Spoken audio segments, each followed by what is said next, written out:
Hilary, we talk about this an awful lot, about the stresses and strains on A&E. It's not like we didn't know winter was coming. There's been sort of a serious case of Australian flu that undoubtedly have caused problems. You're absolutely right, Ben. This is not a winter crisis. We haven't had a cold snap. The temperatures have been mild. We haven't yet got a peak in Australasian flu, as it's being called.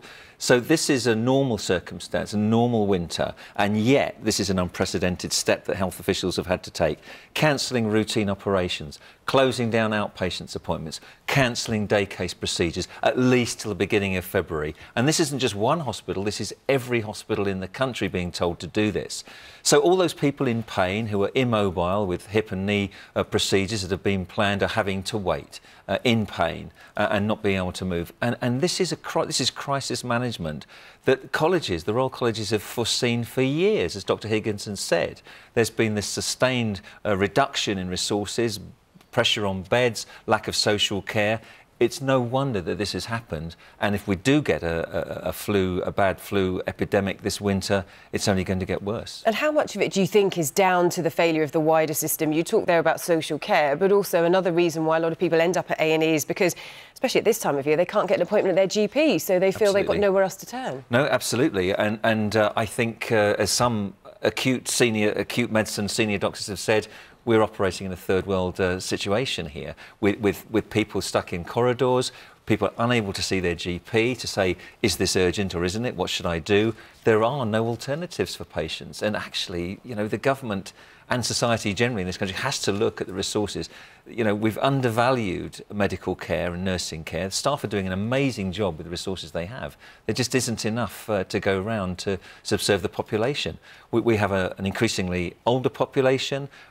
We've got, you know, we know that if the temperature drops below 5 degrees centigrade, for every 1 degree centigrade that it gets colder, you double the number of admissions to both A&E and to GP surgery appointments. So it's a looming crisis. So what's your advice, Hills, this morning? If someone did have an operation that's been cancelled, as you rightly say, there would be in a lot of pain, and for them would have been an emergency. What's your advice to them? And also to people who might be thinking, I feel like I need to go and see my doctor, I can't get in to see my GP, should I go to A&E? What do they do?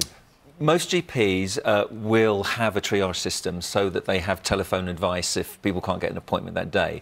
So the telephone advice would be, if necessary, yes, come in and we will treat your pain, we will treat your lack of mobility, we'll treat whatever's needed. If someone's got a deep vein thrombosis or a chest infection or abdominal pain, it becomes priority and they will be triaged and they will be seen. However, for everybody else, it's a painful and very frustrating wait. It's really difficult, isn't it? OK, Hilary, thanks very much for that. Well, we've got a statement from the Department of Health. They say the NHS is always extremely busy at this time of year and staff continue to make sure that patients get seen as quickly as possible.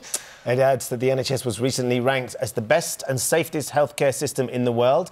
The government is supporting it with an additional £337 million. I'll just come back to Dr. Ian Higginson on that. What do you make of the statement there?